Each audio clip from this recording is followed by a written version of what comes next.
Hello students, once again welcome to all of you in my online study class. Today we are going to study the most important topic of English grammar. The name of the topic is voice. It means active voice and passive voice. यानी आज हम लोग पढ़ने जा रहे हैं English grammar का बहुत ही महत्वपूर्ण टॉपिक वॉइस, जिसमें हम लोग एक्टिव और पैसिव वॉइस दो प्रकार के होते हैं, एक्टिव वॉइस और पैसिव वॉइस। आइए सबसे पहले हम जाने ये दोनों वॉइस, एक्टिव वॉइस और पैसिव वॉइस होते क्या हैं। उसके पहले आप ये जान लीजिए कि आज का वीडियो आपके लिए बहुत ही फायदेमंद होने वाला है, पूरा वीडियो देखिएगा तब। और एक चीज और है, कॉपी किताब लेके बैठना, जो चीजें डाउटलेस हो उनको नोट करते जाना, तब मजा पाओगे इस वीडियो का। ध्यान से देखें एक्टिव वॉइस क्या होता है। एक्टिव वॉइस का मतलब हुआ सब्जेक्ट हेडेड सेंटेंस, अर्थात ऐसे सेंटेंस जिनमें सब्जेक्ट को महत्व ज्यादा दिया हो, अर्थात हम इसको हम कहते हैं कर्ता प्रधान वाक्य। क्या बोलते हैं? कर्ता प्रधान वाक्य। और पैसिव वॉइस क्या होता है? ये होता है कर्म प्रधान वाक्य, यानी कि कर्ता प्रधान वाक्य एक्टिव वॉइस और कर्म प्रधान वाक्य पैसिव वॉइस। एक्टिव वॉइस हम टेंसेस पढ़ चुके हैं, tenses present tense, past tense, future tense. तो उसके भी जब हम बंटवारा करते हैं तो कुल 12 टेंस होते हैं। 12 टेंसों का जो सेंटेंस होता है वो एक्टिव वॉइस में होता है। पहला चीज आप ये दिमाग में रखेंगे। तो उन्हीं एक्टिव वॉइस को हम ट्रांसफॉर्म करना सीखेंगे आज पैसिव वॉइस में। तो हमने बताया कि जो 12 सेंटेंस होते हैं, 12 टेंस होते हैं, उसके सभी सेंटेंस एक्टिव वॉइस में होते हैं। तो यानी कि उनमें कर्ता की प्रधानता होती है। आप सेंटेंस बनाते होंगे, देखते होंगे, कुछ भी आता है सबसे पहले चलो सब्जेक्ट ढूंढो, कहाँ है, सब्जेक्ट को पहले रखो। यानी कि एक्टिव वॉइस का जो स्ट्रक्चर होता है अफर्मेटिव सेंटेंस के लिए, वो होता है सब्जेक्ट। सब्जेक्ट के बाद कोई ना कोई हेल्पिंग वर्ब आता है, केवल प्रेजेंट इंडेफिनिट और पास्ट इंडेफिनिट को छोड़कर। उसके बाद लगाते हैं हम लोग मेन वर्ब, और मेन वर्ब की भी अलग अलग फॉर्म, कभी आईएनजी, कभी एस, कभी सेकंड, कभी थर्ड। और मेन वर्ब के बाद लगाते हैं क्या? ऑब्जेक्ट। ये होता है एक्टिव वॉइस का स्ट्रक्चर। यानी कि सब्जेक्ट सबसे पहले लिखते हैं। अफर्मेटिव सेंटेंस की हम बात कर रहे हैं, बाद में नेगेटिव इंट्रोगेटिव सब पे चर्चा करेंगे, लेकिन पहले बेसिक समझते हैं। तो सब्जेक्ट के और ऑब्जेक्ट और हेल्पिंग वर्ब और मेन वर्ब, जब इसको हम पैसिव में कन्वर्ट करते हैं तो पैसिव का स्ट्रक्चर क्या होता है ये जानिए। पैसिव का स्ट्रक्चर ये होता है कि सबसे पहले हम ऑब्जेक्ट लगाते हैं। क्या लगाते हैं? ऑब्जेक्ट, क्योंकि हमने बताया कि कर्म प्रधान वाक्य होता है, तो ऑब्जेक्ट हम पहले बाद में उसको रखते थे, अब पहले रखेंगे। ऑब्जेक्ट के बाद इस ऑब्जेक्ट के अनुसार, ध्यान रहे, इस ऑब्जेक्ट के अनुसार हेल्पिंग वर्ब लगाएंगे। और उसके बाद मेन वर्ब जो होगा उसका हमेशा थर्ड फॉर्म लगाएंगे। ये दिमाग में नोट करने वाली चीज है। MB3 यानी कि मेन वर्ब का थर्ड फॉर्म परमानेंट लगाना है आपको। उसके बाद हम लगा देते हैं प्रीपोजिशन वाई, और उसके बाद लगाते हैं सब्जेक्ट। और अगर और भी कुछ बच जाए तो उसको अदर वर्ड्स के रूप में लास्ट में क्या करेंगे? ऐड कर देंगे, कोई प्रॉब्लम नहीं। तो वाई प्रीपोजिशन और सब्जेक्ट, ये भी यहाँ ये भी ध्यान देने वाली बात है कि पैसिव वॉइस बनाते समय ज्यादातर सेंटेंसों में बाई प्रीपोजिशन का उपयोग होता है, लेकिन हम कुछ और भी ऐसे वर्ब होते हैं जिनके साथ प्रीपोजिशन बाई के बजाय इन, विद, एंड जैसे प्रीपोजिशन का भी प्रयोग करते हैं, वो हम देखेंगे। लेकिन यहाँ देखिए बाई प्लस सब्जेक्ट, यानी कि एक्टिव से पैसिव बनाने के लिए हमको करना क्या है? सबसे पहला काम क्या है? जो ऑब्जेक्ट होगा उसको हम सब्जेक्ट के स्थान पर लिखेंगे। ऑब्जेक्ट जो होगा उसको क्या लिखेंगे? सब्जेक्ट के स्थान पर। दूसरा काम क्या करना है हमको? ऑब्जेक्ट जो लिखे हैं उसके अनुसार उचित सहायक क्रिया लगाएंगे, यानी उचित हेल्पिंग वर्ब का प्रयोग करेंगे। यही सबसे मेन चीज है, हेल्पिंग वर्ब। और तीसरा काम क्या करना है? मेन वर्ब का थर्ड फॉर्म यूज करना है। मेन वर्ब का कौन सा फॉर्म? Third form. हमने पहले भी बताया, स्ट्रक्चर मिलेगा मेन वर्ब का थर्ड फॉर्म। चौथा काम क्या करना है भाई? चौथा काम ये है कि प्रीपोजिशन बाई लगाओ, बाई के साथ सब्जेक्ट को ऑब्जेक्ट के स्थान पर लिख देना। सब्जेक्ट को किसके स्थान पर? ऑब्जेक्ट के स्थान पर लिख देना। एक उदाहरण से इसको हम कंफर्म करते हैं। ध्यान से देखिएगा। जैसे एक सेंटेंस यहाँ उसका पैसिव दोनों देखेंगे। जैसे ये कहा जाए कि Sheela sings a song, Sheela sings a song, यानी शीला एक गीत गाती है। तो सबसे पहले तो हम ये जानते हैं कि शीला सिंग में एस होता है कि ये प्रेजेंट इंडेफिनिट टेंस होगा, और प्रेजेंट इंडेफिनिट टेंस का जब हम पैसिव बनाते तो is am are helping verb लगता है। हमने बताया मेन वर्ब का थर्ड फॉर्म और उचित हेल्पिंग वर्ब। तो यहाँ क्या है, सब्जेक्ट कौन है शीला, वर्ब कौन है सिंग्स, ऑब्जेक्ट कौन है ए सॉन्ग। तो ए सॉन्ग को हम क्या करेंगे, सब्जेक्ट बनाएंगे, यानी सबसे पहले क्या लिखेंगे अ सॉन्ग। अब बताएं ए सॉन्ग है तो सिंगुलर है कि प्लूरल, तो सिंगुलर है तो अ सॉन्ग इज। उसके बाद सिंग का थर्ड फॉर्म सिंग sang sung, यानी कि अ सॉन्ग इज संग। और संग के बाद हमने क्या बताया, वर्ब के थर्ड फॉर्म के बाद बाई के साथ सब्जेक्ट को ऑब्जेक्ट के स्थान पर लिख देंगे, यानी कि सब्जेक्ट था कौन शीला, बाई के साथ कहां लगा देंगे ऑब्जेक्ट के स्थान पर, तो ये हो गया by Sheela. A song is sung by Sheila.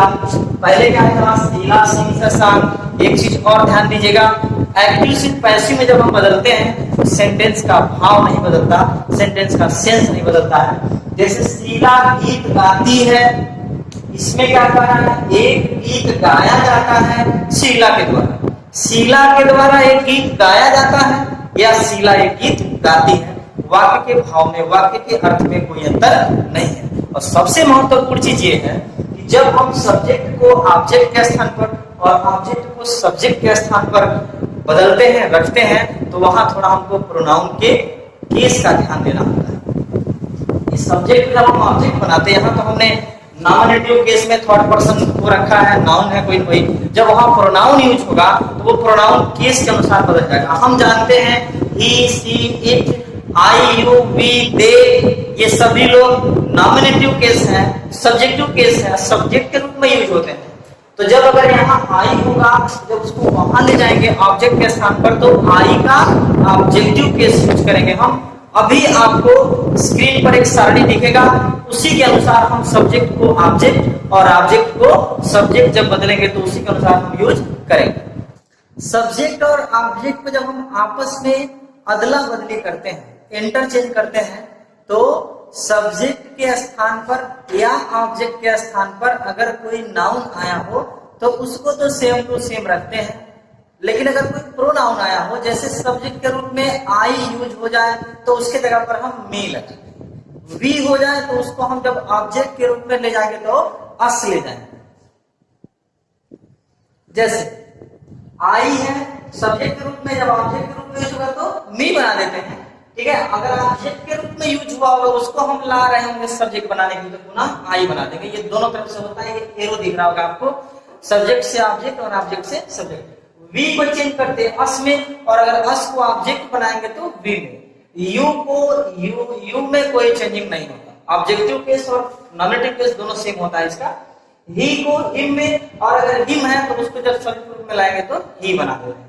सी का हर होता है, और हर अगर होगा ऑब्जेक्ट के रूप में, तो जब सब्जेक्ट के रूप में यूज करेंगे तो पैसिव में वो सी बन जाएगा। फिर से इट और इट में भी कोई चेंजिंग नहीं होता, ये नाउन की जैसे व्यवहार करता है। दे को देम में चेंज करते, और देम अगर होगा तो उसको अगर लाएंगे तो क्या बन जाएगा, दे बन जाएगा। ऐसा हम इसलिए बता रहे हैं कि ये जरूरी नहीं है कि आप केवल एक्टिव से पैसिव ही सीखें, आपको पैसिव से एक्टिव भी सीखना है, पैसिव से एक्टिव बनाने के लिए भी हमको जानना है। इससे महत्वपूर्ण दो चीजें नीचे हैं। हु अगर आ जाएगा तो उसको हम हुम में चेंज कर देंगे, हु को हुम में, और अगर हुम आया हुआ ऑब्जेक्ट के रूप में और हम पैसिव बनाए तो उसको पुनः हुम में।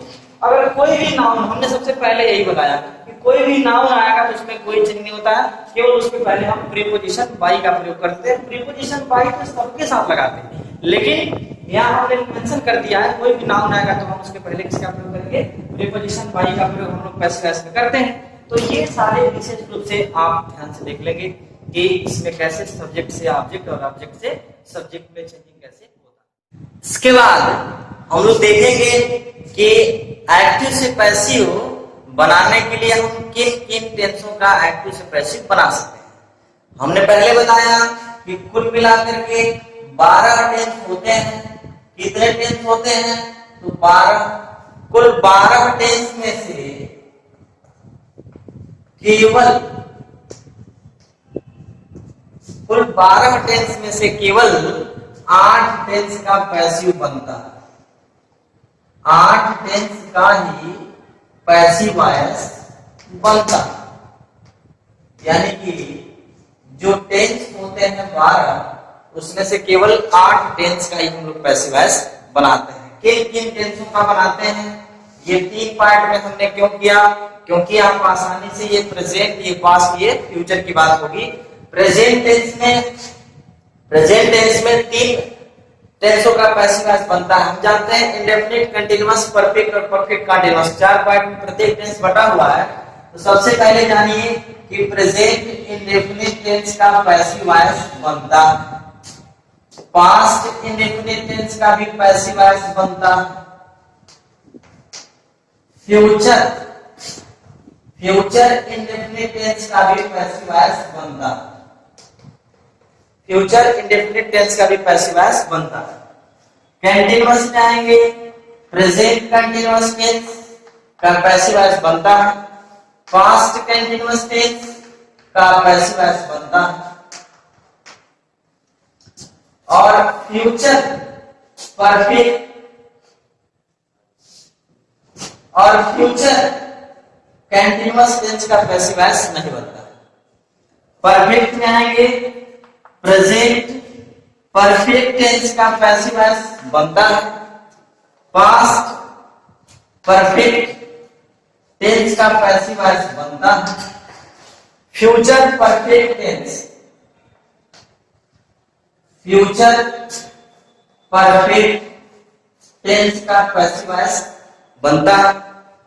लेकिन present perfect continuous tense, past perfect continuous tense और फ्यूचर परफेक्ट कंटीन्यूअस टेंस का पैसिव वॉइस नहीं बनता। यानी ध्यान से देखिएगा, प्रेजेंट, पास्ट और फ्यूचर तीनों टेंसों में से 12 में से केवल 8 का ही पैसिव वॉइस बनता है। किसका किसका बनता है? प्रेजेंट इंडेफिनिट कंटीन्यूअस और परफेक्ट का, पास्ट इंडेफिनिट कंटीन्यूअस और परफेक्ट का, फ्यूचर में केवल इंडेफिनिट और परफेक्ट टेंस का पैसिव वॉइस हम बना पाते हैं। तो अब हम लोग देखेंगे एक एक टेंसों में कैसे हम उसके टेंस के सेंटेंस को एक्टिव से पैसिव और पैसिव से एक्टिव बनाएंगे। तो आइए बात करते हैं प्रेजेंट इंडेफिनिट टेंस का।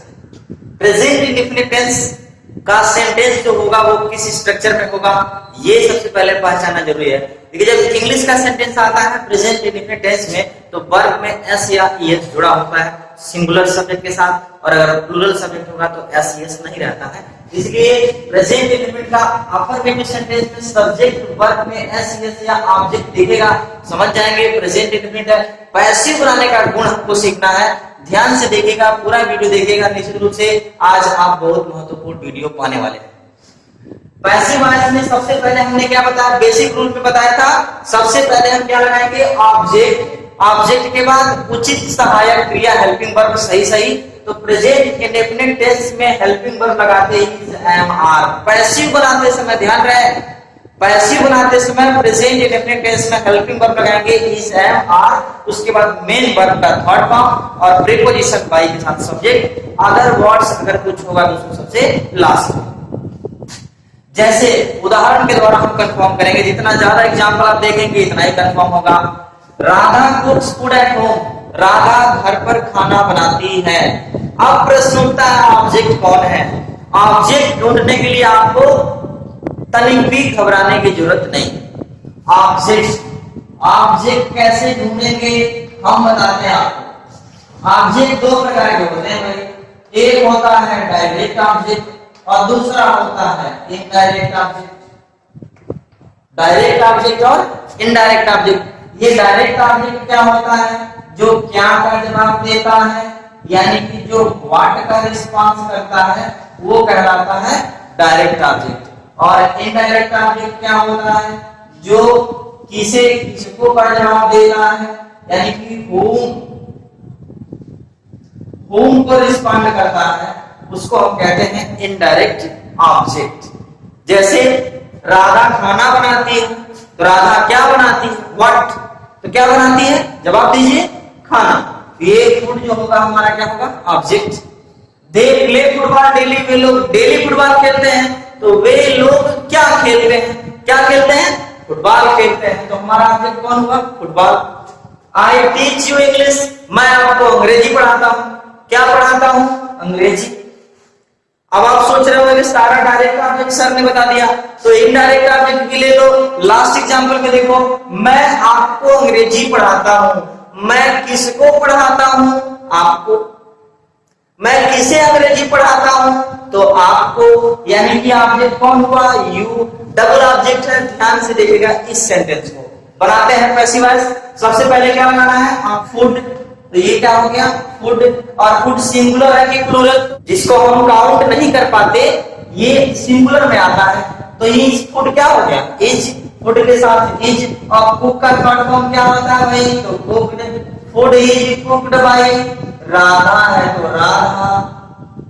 एट होम, हमने कहा जो बच जाएगा उसको लिख देंगे एट होम। ऐसे बनाएंगे हम passive voice. They play football daily, वे रोज फुटबॉल खेलते हैं, प्रतिदिन फुटबॉल खेलते हैं। क्या खेलते हैं? फुटबॉल। तो क्या हो जाएगा? फुटबॉल। और फुटबॉल क्या है भाई? सिंगुलर है कि प्लूरल? ध्यान रहे, ये दे प्लूरल था तो एस एस नहीं लगा।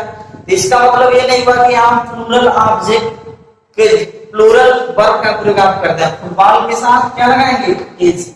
इसीलिए हमने यहाँ दे प्लूरल है, इसको देख के कई बार आर लगा देते हैं। ऐसा नहीं है। हेल्पिंग वर्ब का प्रयोग हम पैसिव वॉइस में जो हम नया ऑब्जेक्ट ला के सब्जेक्ट बनाते हैं उसके अनुसार करते हैं। फुटबॉल इज प्ले का फॉर्म क्या होता है? Play. Football is played by they.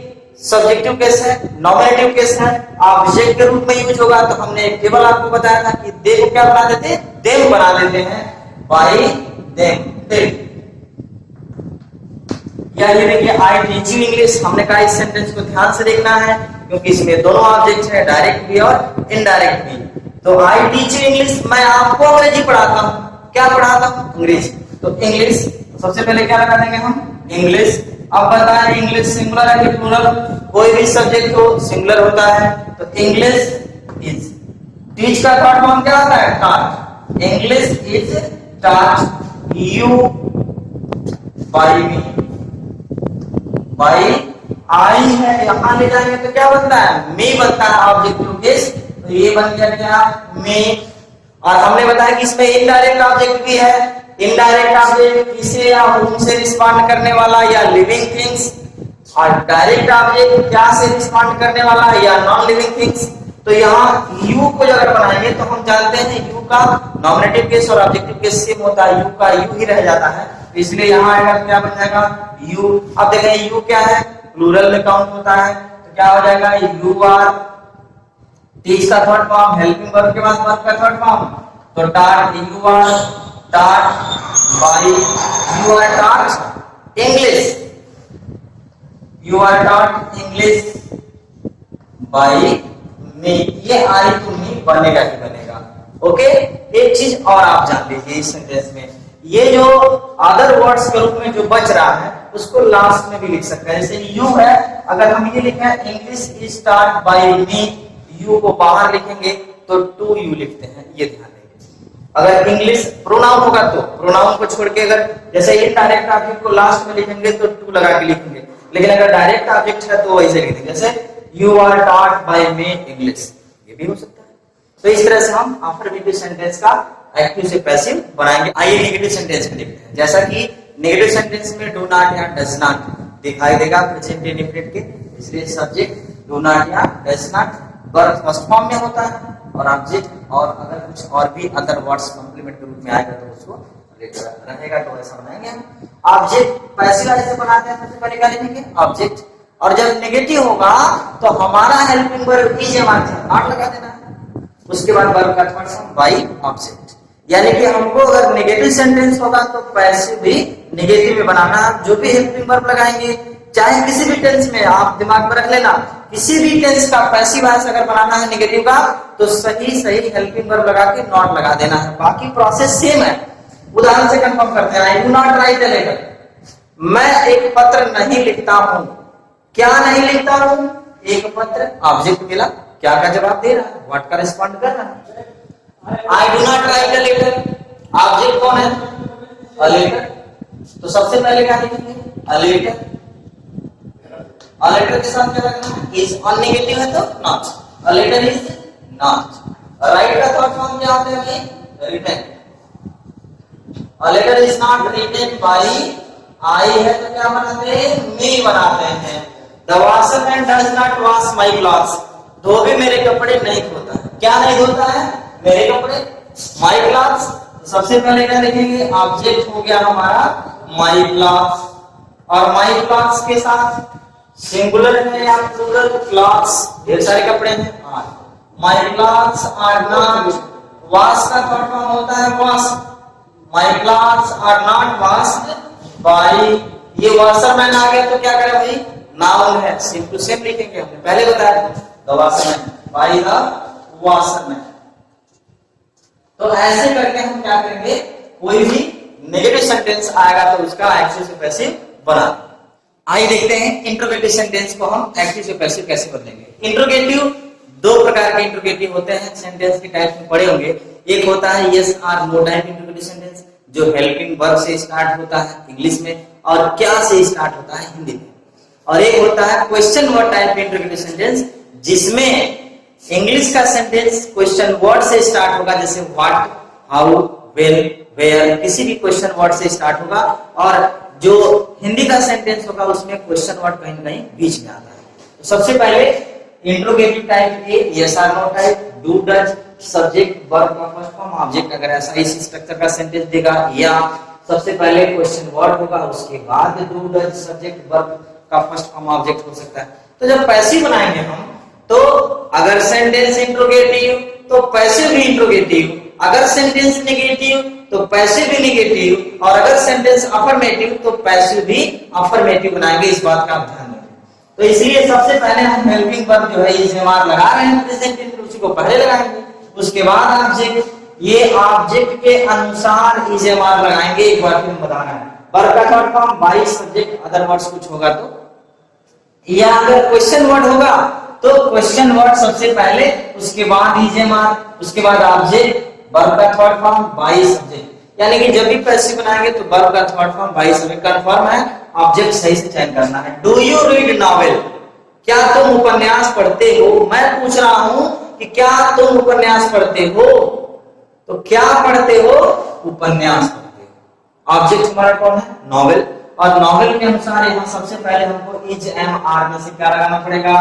Is, और इज के बाद नॉवेल, इज नॉवेल, उसके बाद इज नॉवेल, वर्ब का थर्ड फॉर्म, रीड का third form, read red read, यानी कि स्पेलिंग में कोई अंतर नहीं होता, is novel read by you, तो यू का ऑब्जेक्टिव केस यू ही होता है, इसमें कोई परिवर्तन नहीं होता, क्वेश्चन मार्क जरूर लगाएंगे। अगला उदाहरण हमारा, does he fly the kite, क्या वह पतंग उड़ाता है, क्या वह पतंग उड़ाता है, क्या उड़ाता है, पतंग उड़ाता है। ऑब्जेक्ट हमारा हो गया काइट, तो हम क्या बनाएंगे पैसिव इसका, ऑब्जेक्ट हमारा होगा द काइट, तो सबसे पहले द काइट हमारा ऑब्जेक्ट होगा, और उसके अनुसार हम हेल्पिंग वर्ब लगाएंगे जो कि इज लगाएंगे, यानी कि इज द काइट, फ्लाई का third form fly, flew, flown, तो is the kite flown by he का ऑब्जेक्टिव केस हिम लगाते हैं,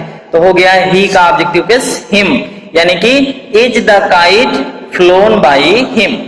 नेक्स्ट एग्जांपल और लास्ट एग्जांपल होगा इंट्रोगेटिव सेंटेंस का, why do they make a noise in the class, why do they make a noise in the class, तो वे लोग कक्षा में शोर क्यों मचाते हैं, तो हम उसमें व्हाट लगा के क्वेश्चन करते हैं, क्या से क्वेश्चन करते हैं, क्या मचाते हैं, तो शोर मचाते हैं, अ नॉइज हमारा ऑब्जेक्ट हो गया, अ नॉइज। हमने पहले भी बताया कि इंट्रोगेटिव वर्ड से हमारी कोई दुश्मनी नहीं रहती है पैसिव वॉइस बनाते समय, इसलिए वाई आया है तो जहां वाई है उसको वहीं रहने दो, यानी कि वाई सबसे पहले है, पैसिव में भी वाई को वहीं छोड़ दो, वाई।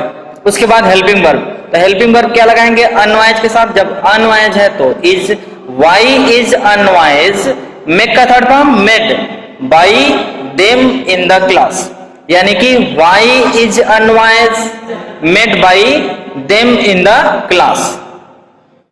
अगर उसी सेंटेंस को हम यू ऑब्जेक्ट से बनाना चाहें तो कैसे बनाएंगे, आइए देखते हैं। यू अगर ऑब्जेक्ट हम लाएंगे इधर सबसे पहले, तो ये काम तो हमको हमेशा करना है। हमने पहले ही बताया कि इंट्रोगेटिव वर्ड से हमारी कोई दुश्मनी नहीं है, वो जहां है वही रहेगा। कभी भी how many, how much, where, when, how, कैसे कुछ भी आ जाए। तो बाय होम के बाद हमको यू के अनुसार यहाँ हेल्पिंग वर्ब लगाना होगा। पहले इंग्लिश के अनुसार इज लगा था, तो यू के अनुसार आर लगेगा। तो by whom are you, by whom are you. Object के बाद वर्ब का third form taught, TAU GST टाट। बचा क्या, इंग्लिश। जो बचता है उसको लास्ट में ले देते हैं, कोई प्रॉब्लम नहीं है। ऐसे करके हम क्या करेंगे, एक्टिव से पैसिव वॉइस हम प्रेजेंट इंडेफिनिट का बनाएंगे। तो इस तरह से ये प्रेजेंट इंडेफिनिट टेंस का पैसिव वॉइस कंप्लीट हुआ। अब आइए देखते हैं present continuous tense. Present continuous tense के इंग्लिश सेंटेंस में इज एम आर के साथ वर्ब का आईएनजी फॉर्म शो होता है। देखिएगा, जैसे ही इज एम आर आईएनजी दिखेगा समझ जाएंगे प्रेजेंट कंटीन्यूअस है। और प्रेजेंट कंटीन्यूअस टेंस का पैसिव वॉइस बनाने के लिए हेल्पिंग वर्ब क्या लगेगा, इज एम आर के साथ बीइंग लगाते हैं। आइए देखते हैं अफर्मेटिव सेंटेंस का स्ट्रक्चर। सब्जेक्ट के साथ इज एम आर, वर्ब का आईएनजी, ऑब्जेक्ट। इस स्ट्रक्चर में सेंटेंस दिखेगा तो हम पैसिव बनाते समय ऑब्जेक्ट को सबसे पहले लिखेंगे। उसके बाद इस ऑब्जेक्ट के अनुसार, एक बार फिर हम बता रहे हैं, जिस ऑब्जेक्ट को हम लाके सब्जेक्ट बनाते हैं इसके अनुसार सिंगुलर तो इज, प्लूरल तो आर। अगर यहाँ आई है तो एम लगाएंगे। बीइंग लगाना है वर्ब के थर्ड फॉर्म के साथ प्रीपोजिशन बाई और सब्जेक्ट। अदर वर्ड्स अगर होगा तो उसको लिख देंगे जैसे। हाँ, एक चीज यहाँ फिर से एक बार बता रहा हूँ, ये इज एम आर का प्रयोग हम लोग बहुत पहले से पढ़ते आए हैं। सिंगुलर पर्सन के साथ हम क्या लगाते हैं, इज, प्लूरल के साथ आर, और स्पेशली आई के साथ एम लगाते हैं। इसका ध्यान देंगे। सेम प्रयोग यहाँ भी करना है। जैसे लिखा सी इज ईटिंग एप्पल्स, वह सेब खा रही है। सी इज ईटिंग एप्पल्स, सेब खा रही है। तो हमको क्या करना है, व्हाट इज सी ईटिंग, वह क्या खा रही है। यानी कि हम अगर पूछेंगे वह सेब खा रही है, हम क्या लगा के क्वेश्चन करेंगे, वह क्या खा रही है, जवाब आएगा सेब। हमारा ऑब्जेक्ट होगा एप्पल्स। अब एप्पल्स को जब सबसे पहले पैसिव बनाते समय लिखेंगे तो बताया जा रहा है एप्पल सिंगुलर है कि प्लूरल है। एप्पल्स प्लूरल है, इसलिए यहाँ क्या लगेगा, आर। जबकि ऊपर वाले सेंटेंस में क्या लगेगा, इज। ये ध्यान देना है। एप्पल्स आर बीइंग लगाना है वर्ब के थर्ड फॉर्म के पहले। Apples are being eat, eat का थर्ड फॉर्म क्या होता है, eated. Apples are being eated by, और उसके बाद क्या है, सी। और सी का ऑब्जेक्टिव केस जब ले जाएंगे ऑब्जेक्ट रूप में तो क्या बनाएंगे हम, हर बनाते हैं ये। जैसे दे आर टेकिंग एक्सरसाइज, वे लोग व्यायाम कर रहे हैं। हम पूछें क्या कर रहे हैं, जवाब आएगा व्यायाम कर रहे हैं। तो ऑब्जेक्ट हमारा क्या होगा, एक्सरसाइज। तो सबसे पहले क्या लिखेंगे, एक्सरसाइज। एक्सरसाइज सिंगुलर है कि प्लूरल, एक्सरसाइज जो है सिंगुलर है। कैसे मालूम सिंगुलर है, क्योंकि इसको 1 2 3 करके हम काउंट नहीं कर पाते। जो चीजें अनकाउंटेबल होती हैं जैसे शुगर हुआ, राइस हुआ, एक्सरसाइज हुआ, ठीक है, ये सब क्या होंगे, सिंगुलर होंगे। तो एक्सरसाइज इज बीइंग। अब यहां ध्यान देंगे, यहाँ क्या था, आर। गलती आप नहीं करेंगे, आर है तो आर नहीं, हमको इसके अनुसार इज एम आर का प्रयोग करना है। एक्सरसाइज इज बीइंग, टेक का third form taken.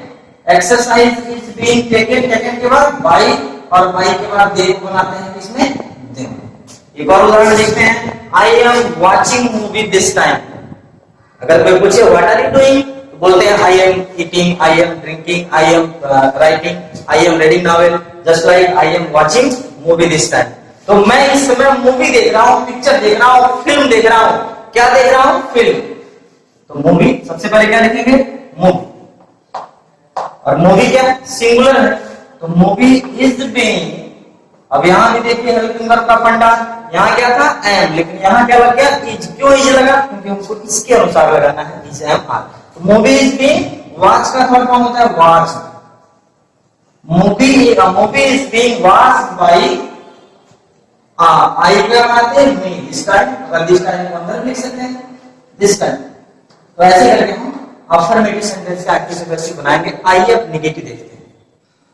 Negative sentence का पैसिव वॉइस कैसे बनाएंगे देखते हैं। नेगेटिव सेंटेंस में इज एम आर के साथ नॉट आएगा, तो पैसिव वॉइस में भी हम इज एम आर के साथ नॉट बीइंग लगा देंगे बस। यानी कि is am are not being उसके बाद वर्ब का थर्ड फॉर्म बाई सब्जेक्ट लगाएंगे। जैसे ही is not calling you, he is not calling you, वह तुम्हें नहीं बुला रहा है।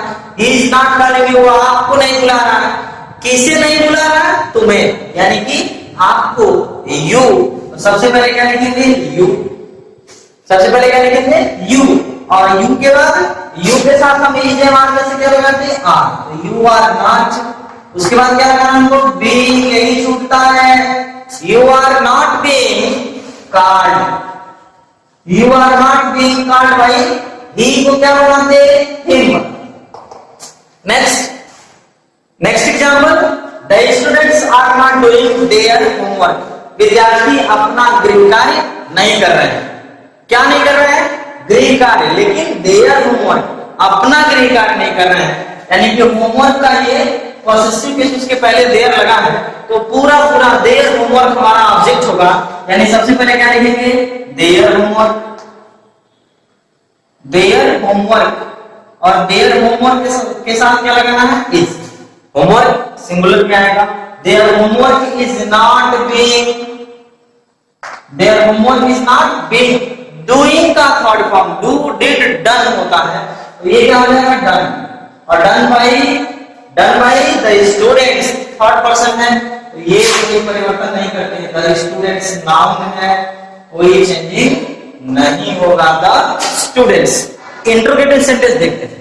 इंट्रोगेटिव सेंटेंस का स्ट्रक्चर क्या होगा? सबसे पहले ये समझते हैं। इंट्रोगेटिव सेंटेंस दो प्रकार के होते हैं, एक yes or no type interrogative जो हेल्पिंग वर्ब से स्टार्ट होता, और एक क्वेश्चन वर्ड टाइप इंट्रोगेटिव जो इसके पहले क्वेश्चन वर्ड लिखना होता है। सबसे पहले क्वेश्चन वर्ड से स्टार्ट होगा। आपको क्वेश्चन वर्ड वाले सेंटेंस का पैसिव वॉइस बनाने के लिए तनिक भी रूल्स रटने की आवश्यकता नहीं, आप कॉन्सेप्ट देखेंगे ध्यान से। तो जैसे इस जमा के साथ सब्जेक्ट वर्ब में एनजी ऑब्जेक्ट इस स्ट्रक्चर में दिखेगा, तो जैसे ही जमा और एनजी आएगा तो हम समझ जाएंगे ये प्रेजेंट कंटीन्यूअस है। और प्रेजेंट कंटीन्यूअस का इंट्रोगेटिव है तो पैसिव इंट्रोगेटिव बनेगा। और हेल्पिंग वर्ब जो इजमार बीइंग लगता था वो इजमार सबसे पहले, उसके बाद ऑब्जेक्ट, उसके बाद बीइंग, उसके बाद V3 बाई सब्जेक्ट, यानी कि वर्ब का थर्ड फॉर्म, उसके बाद बाई प्रीपोजिशन, उसके बाद सब्जेक्ट। और अगर वर्ड्स होगा तो उसको लिखेंगे।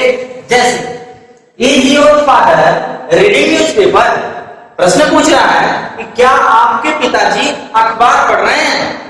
क्या तुम्हारे पिताजी अखबार पढ़ रहे हैं? तो क्या पढ़ रहे हैं? अखबार, यानी कि न्यूज़पेपर। तो न्यूज़पेपर के लिए सबसे पहले क्या लगाना पड़ेगा? इज, क्योंकि न्यूज़पेपर सिंगुलर है।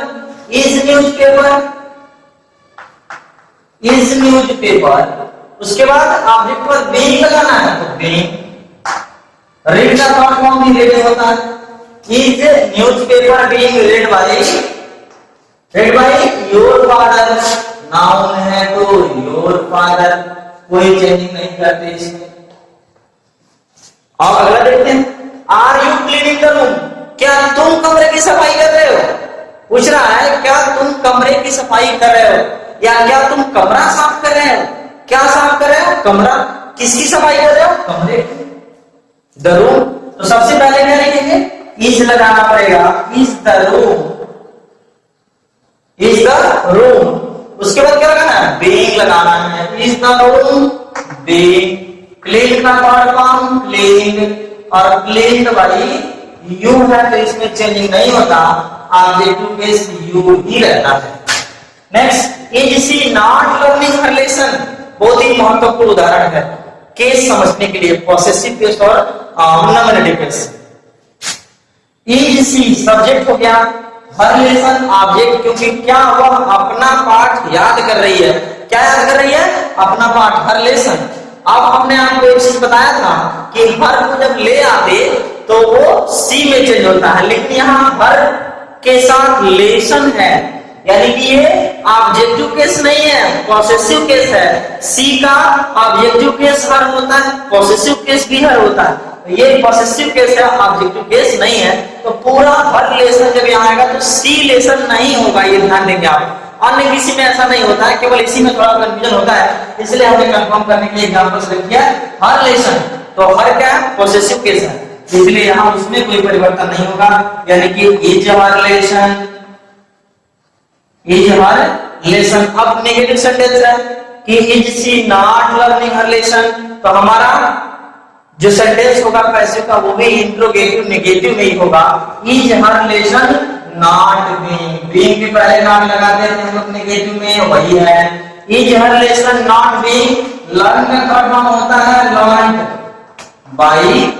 बाई सी। अब ये सी यहां जाएगा तो ऑब्जेक्टिव किस क्या होता है इसका हर। तो ऐसे करके हम इंट्रोगेटिव सेंटेंस यस और नो टाइप का बनाएंगे। आइए देखते हैं क्वेश्चन वर्ड से संबंधित जो इंट्रोगेटिव सेंटेंस होते हैं उनको कैसे बनाएंगे। मैंने पहले ही बताया कि आपको क्वेश्चन वर्ड वाले सेंटेंस का पैसिव बनाने के लिए नियम रटने की आवश्यकता नहीं है, कॉन्सेप्ट समझना है। सारा नियम इंट्रोगेटिव यस और नो टाइप का ही हमको सिलेक्ट करना है। फिर से देखिए, जैसे कहा जाए why are you telling a lie, why are they telling a lie, वे लोग झूठ क्यों बोल रहे हैं, वे लोग झूठ क्यों बोल रहे हैं। तो क्या बोल रहे हैं, झूठ। सबसे पहला काम हमारा यही है, हम ऑब्जेक्ट ढूंढेंगे कि हमारा ऑब्जेक्ट कौन होगा, क्योंकि जब ऑब्जेक्ट होगा वर्ब का तो पैसिव बनेगा, तो इसलिए हमको ऑब्जेक्ट ढूंढना सबसे पहले जरूरी है। अब प्रश्न उठता है व्हाई आते हैं, दिमाग में एकदम सेट कर लेना। हम इसके पहले भी बताया कि क्वेश्चन वर्ड अगर आ जाए तो उससे हम डरेंगे नहीं, उससे घबराएंगे नहीं। जो क्वेश्चन वर्ड जहां है वही उठा के रख दो पैसिव, कोई दिक्कत नहीं है। यानी कि सबसे पहले क्या लगा दो व्हाई, नो प्रॉब्लम। अब क्या करना है, सारा नियम नहीं लगा, पहले क्या लगाना है इज ए वन, उसके बाद ऑब्जेक्ट, उसके बाद बीइंग वर्ब का थर्ड फॉर्म बाई सब्जेक्ट। कुछ नहीं करना, नियम नहीं लगेगा। क्वेश्चन वर्ड से हमारा कोई दुश्मनी नहीं है, कोई टेंशन नहीं है, जो वहां है वही लगा दीजिए। तो वाई के बाद क्या लगाएंगे, इज एम आर से अलाई के अनुसार क्या लगेगा इज, वाई इज अलाई। उसके बाद क्या लगाना है बीइंग, और बीइंग के बाद वर्ब का थर्ड फॉर्म है, डिटेल का थर्ड फॉर्म टोल्ड, और टोल्ड के बाद बाय, और दे को क्या बना देंगे देम बना देंगे, तो बाय दे।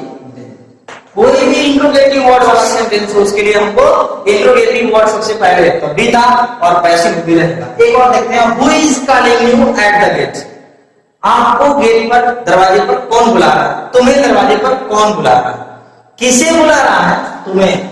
अब ये क्या हुआ यू, तो हमको क्या करना है, ये इंट्रोगेटिव वर्ड फिर आ गया, तो इंट्रोगेटिव वर्ड है तो ये यही रहेगा, लेकिन हु बदलता है हुम में, इसलिए क्या बना देंगे बाई हुम सबसे पहले लिखते हैं। हमने बताया एक टेबल दिखाया था उसमें हु को बाई हुम, तो सबसे पहले हमको इंट्रोगेटिव वर्ड ही लगाना भी है, ठीक है। तो बाई हुम के बाद अब हमारा ये नियम लागू, ये नियम क्या कहता है, इज मार लगाओ किसके अनुसार, यू के अनुसार, तो यू के अनुसार क्या लगेगा हाँ, by whom are you being, by whom are you being के बाद वर्ब का थर्ड फॉर्म, कालिंग का third form called, called, called यानी कि कार्ड। उसके बाद क्या है बाई सब्जेक्ट, उसकी जरूरत ही नहीं है क्योंकि वो तो इधर ही है, एट द गेट बच गया, तो एट द गेट। तो ऐसे क्या करेंगे हम, किसी भी इंट्रोगेटिव वर्ड वाले सेंटेंस का भी एक्टिव से पैसिव बना लेंगे। प्रेजेंट परफेक्ट टेंस को देखते हैं। प्रेजेंट परफेक्ट टेंस में क्या है, हैज हैव के साथ वर्ब का थर्ड फॉर्म दिखता है। जैसे आपके सामने इंग्लिश का सेंटेंस होगा, आप सेंटेंस में देखेंगे कहीं कहीं हैज हैव और वर्ब का थर्ड फॉर्म यूज हुआ होगा, आप समझ जाएंगे प्रेजेंट परफेक्ट टेंस है।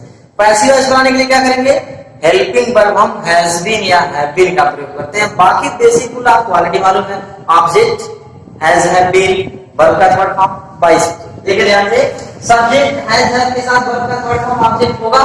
पैसिव वॉइस बनाते समय ऑब्जेक्ट के बाद हैज हैव बीन, उसके बाद वर्ब का थर्ड फॉर्म बाई प्रीपोजिशन, उसके बाद सब्जेक्ट अदर। जैसे उदाहरण देखिए, the horse has eaten the green grass, घोड़ा हरी घास खा चुका है। द ग्रीन ग्रास क्या खा चुका है, द ग्रीन ग्रास। हमारा ऑब्जेक्ट क्या होगा, द ग्रीन ग्रास, यानी सबसे पहले क्या लिखेंगे the green grass, the green grass, और द ग्रीन ग्रास है तो क्या है, तो हैज बीन हो गया, the green grass has been. Has have आएगा तो हम हैज हैव के साथ बीन लगा देंगे, बस वही जोड़ना है। वर्ब का थर्ड फॉर्म, सबसे महत्वपूर्ण बात, प्रेजेंट परफेक्ट हो, पास्ट परफेक्ट हो, फ्यूचर परफेक्ट हो, कोई भी परफेक्ट हो, ऑलरेडी वर्ब का थर्ड फॉर्म आता है, हमको भी यूज करना है, इसलिए हमको वर्ब के थर्ड फॉर्म को सर्च करने की भी जरूरत नहीं पड़ती। ईटेन का ईटेन ही हो जाएगा, और ईटेन के बाद क्या लगाते हैं हम लोग by, by the horse, subject हो गया द हॉर्स। तो ऐसे करके हम एक्टिव से पैसिव बनाएंगे। एक और उदाहरण देखते हैं, I have bought a new bicycle, I have bought a new bicycle, मैं एक नई साइकिल खरीद चुका हूं। मैंने नई साइकिल खरीद ली है। क्या खरीद ली है? अ न्यू बाइसिकल। सबसे पहले क्या लिखेंगे? अ न्यू बाइसिकल। अ न्यू बाइसिकल। और न्यू बाइसिकल के साथ क्या लगाना है? हैज बीन, क्योंकि ये वही cycle. A new bicycle has been bought, क्योंकि थर्ड फॉर्म ये कुछ करना नहीं है। बॉट बाई आई को क्या बनाते? मी बनाते। मी। एक और उदाहरण देखिए, ऑलरेडी से संबंधित एक सेंटेंस आ जाता है। जैसे ये कहा जाए, he has already, वर्ब के पहले ऑलरेडी यूज होता है। he has already seen this movie, नई नई पिक्चर आई है। he has already seen this movie, वो यह फिल्म पहले ही देख चुका है। क्या देख चुका है? this movie। ऑब्जेक्ट हमारा क्या है? this movie। जो ऑलरेडी आया है इससे डरने की जरूरत नहीं है, जहां है वही रहेगा। यानी कि हमको क्या करना है? ऑब्जेक्ट, हमको अपना फंडा नहीं भूलना। सबसे पहले ऑब्जेक्ट, उसके बाद हेल्पिंग वर्ब। तो ये क्या हो जाएगा? This movie, this movie. उसके बाद सिंगुलर प्रो के साथ हैज जब लगाएंगे तो this movie has been, this movie has been already seen. जैसे है हमने कहा ऑलरेडी सीन बाई, बाई के बाद ही को क्या बनाते हैं हम लोग? ही बना देते हैं, ऑब्जेक्ट इज हिम। तो ऐसे करके हम आफ्टरमेटिव सेंटेंस का एक्टिव से पैसिव बनाएंगे। आइए इसके बाद देखते हैं निगेटिव सेंटेंस। तो निगेटिव सेंटेंस में क्या होगा? निगेटिव सेंटेंस में है जब के साथ नॉट आया होगा वर्ब का थर्ड फॉर्म। सबसे बड़ा फायदा वर्ब के थर्ड फॉर्म के लिए हमको मेहनत करने की जरूरत नहीं है, केवल सही सही हेल्पिंग वर्ब आपको लगाना है। जैसे सब्जेक्ट के साथ हैज हैव नॉट वर्ब का थर्ड फॉर्म ऑब्जेक्ट, इस स्ट्रक्चर में सेंटेंस होगा। पैसिव बनाएंगे तो सबसे पहला काम ऑब्जेक्ट, उसके बाद हैज हैव नॉट बीन लगा देंगे नेगेटिव सेंटेंस का पैसिव नेगेटिव में, वर्ब का थर्ड फॉर्म बाई के साथ सब्जेक्ट। जैसे he has not stolen your books, he has not stolen your books, वह तुम्हारी किताबें नहीं चुराया है। क्या नहीं चुराया है? तुम्हारी किताबें। your books, सबसे पहले क्या लिखेंगे? your books। अब बताएं your books के अनुसार has have में से क्या लगाएंगे? have लगाएंगे, books प्लूरल है। your books have not been, your books have not been, और been के बाद क्या बनाएंगे? वर्ब का थर्ड फॉर्म ऑलरेडी दिया हुआ है सेंटेंस में, stolen, और stolen by he है तो क्या बनाते हैं हम लोग? him बना देते हैं। दूसरा उदाहरण देखिए, I have never seen a white elephant, मैंने कभी सफेद हाथी नहीं देखा। आपने देखा? तो मैंने कभी सफेद हाथी नहीं देखा है। क्या नहीं देखा? सफेद हाथी, यानी कि a white elephant। तो a white elephant हमारा क्या है? ऑब्जेक्ट है। सबसे पहले क्या लिखेंगे? a white elephant, a white elephant। उसके बाद सिंगुलर है, हैज लगा देंगे, यानी हैज, और नॉट नहीं है, नेवर है तो नेवर है तो नेवर होगा, नॉट है तो नॉट होगा। इसलिए a white elephant has never, a white elephant has never been, और seen, never been seen by me, क्योंकि आई है तो वो क्या बनता? मी में चेंज हो जाता है। इंट्रोगेटिव सेंटेंस दो प्रकार के होते हैं, जैसा कि हमेशा हम बता रहे हैं कि इंट्रोगेटिव सेंटेंस दो प्रकार के, एक यस आर नो टाइप और एक क्वेश्चन वर्ड टाइप। आइए सबसे पहले यस आर नो टाइप को देखते हैं। यस आर नो टाइप के इंट्रोगेटिव सेंटेंस में सबसे पहले हेल्पिंग वर्ब होता है, उसके बाद सब्जेक्ट, उसके बाद मेन वर्ब ऑब्जेक्ट होता है। जैसे हैज हैव के बाद सब्जेक्ट होगा, वर्ब का थर्ड फॉर्म ऑब्जेक्ट। तो हैज हैव जब आएगा, जब हैज हैव आएगा समझ जाएंगे प्रेजेंट परफेक्ट टेंस। पैसिव बनाएंगे तो इंट्रोगेटिव का पैसिव, इंट्रोगेटिव तो सबसे पहले हैज है, उसके बाद ऑब्जेक्ट, सब्जेक्ट की जगह पर ऑब्जेक्ट, उसके बाद बीन और वर्ब के थर्ड फॉर्म के बाद बाय प्रीपोजिशन और सब्जेक्ट लगा देते हैं। जैसे उदाहरण से कंफर्म करेंगे, एक चीज ध्यान रहे, सिंगुलर सब्जेक्ट के साथ हैज और प्लूरल सब्जेक्ट के साथ हैव, आई के साथ स्पेशली हैव का प्रयोग, ये बात ध्यान में रखेंगे। Has he worshipped God in the morning, has she worshipped God in the morning, क्या हुआ? सुबह में ईश्वर की पूजा कर चुकी है। पूछ रहा है कि क्या वह ईश्वर की पूजा कर चुकी है? किसकी पूजा? ईश्वर की। ऑब्जेक्ट कौन है? गॉड। यानी सबसे पहले क्या लिखेंगे? हैज गॉड हैज गॉड, उसके बाद क्या लगाना है? Been. Has god been, worship का थर्ड फॉर्म ऑलरेडी दिया है, ढूंढना नहीं है। वर्शिप्ड और वर्शिप्ड बाई सी को क्या बनाते हैं? और in the morning, no changing, in the morning other words है, तो उसमें कोई विशेष परिवर्तन नहीं करना है। जैसे have you sold your car, क्या तुमने अपना कार बेच दिया? क्या तुमने अपना कार बेच दिया? क्या बेच दिया? अपना कार, यानी कि योर कार। तो सबसे पहले हम योर कार के अनुसार इंट्रोगेटिव सेंटेंस बनाने के लिए हेल्पिंग वर्ब लगाते हैं। तो हमारा हेल्पिंग वर्ब क्या होगा? हैज, क्योंकि योर कार है। तो has your car, has your car been, has your car been. और सोल्ड तो ऑलरेडी है भाई, थर्ड फॉर्म ढूंढना नहीं है, पहले से बता रहा है। Has your car been sold by you, by you. Perfect tense का passive voice very easy. How had he solved the question, होता है कभी कभी एग्जामिनेशन देके आते हैं तो पूछते हैं, अरे इतना कठिन सवाल कैसे हल किया? वही है ये, how has he solved the question, वह प्रश्न कैसे हल किया? क्या हल किया? प्रश्न, द क्वेश्चन। तो सबसे पहले क्या होगा? हाँ, एक चीज और, इंट्रोगेटिव सेंटेंस अगर इंट्रोगेटिव वर्ड से आरंभ हो तो इंट्रोगेटिव वर्ड्स से डरने की जरूरत नहीं है। मैं बता रहा हूं आपको कॉन्सेप्ट, ध्यान से देखिएगा, और उसके लिए अलग से रूल याद करने की तो बिल्कुल जरूरत नहीं है।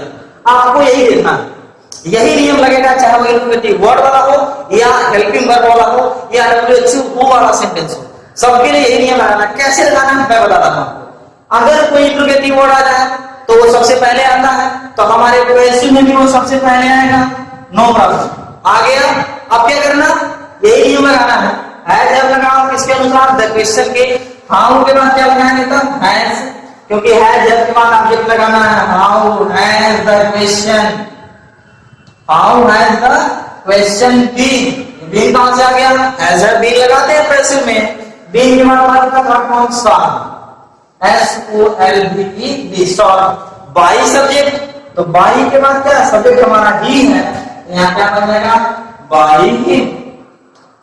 ये हो गया इंट्रोगेटिव वर्ड का पैसिव। आइए कुछ और देखते हैं। तो इंट्रोगेटिव वर्ड के कुछ और उदाहरण देखते हैं। जैसे where have you bought this book, तुम यह किताब कहां खरीदे? प्रश्न पूछ रहा है कहां खरीदे हूं? वेयर, तो इंट्रोगेटिव वर्ड आया। तो सबसे पहले हमको क्या करना है? ऑब्जेक्ट ढूंढना है। क्या खरीदे हो? किताब। कौन सा किताब? तो दिस बुक। तो सबसे पहले वेयर है, तो वेयर है, क्योंकि हमने बताया इंट्रोगेटिव वर्ड से हमारी कोई दुश्मनी नहीं है, जहां है वही रहने देंगे। उसके बाद यही नियम लगा देंगे, दिस बुक के साथ क्या लगाएंगे? Has. Where has this book, where has this book. उसके बाद बीन लगाना है, ऑब्जेक्ट के बाद क्या लगाना है? बीन, और बीन के बाद वर्ब का third form bought, BOU GST, बाट। बाट के बाद बाई, यू है तो यू का ऑब्जेक्टिव केस यू होता है। ऐसे बना देंगे हम क्या? एक्टिव से पैसिव। आइए हु का देखते हैं। Who had seen the wind, who had seen the wind, हवा को किसने देखा है? हवा को कौन देखा है? कौन हवा देखा है? हवा को आपने देखा है? जी नहीं, we can only feel the wind, हम केवल हवा को महसूस कर सकते हैं। आइए देखते हैं, इसीलिए हमने इसमें डाला है who had seen the wind. Object कौन होगा हमारा? The wind. तो हु है, हु का सेंटेंस कैसे बनाते हैं? हु को हम सबसे पहले बाई हुम लिखते हैं, क्योंकि हमने दो चीजें बताया आपको, एक तो इंट्रोगेटिव वर्ड है तो भाई यही रहेगा, ठीक है, और हु बदलता है हुम में, और बाई लगाना है, इसीलिए सबसे पहले क्या लिखेंगे? बाई। उसके बाद क्या करना है? ये नियम लगाना है, हेल्पिंग वर्ब द विंड के अनुसार बाई हुम के बाद क्या लगाएंगे? Has the wind, has the wind, और हैज द विंड के बाद बीन लगाना है, तो ये क्या हो गया?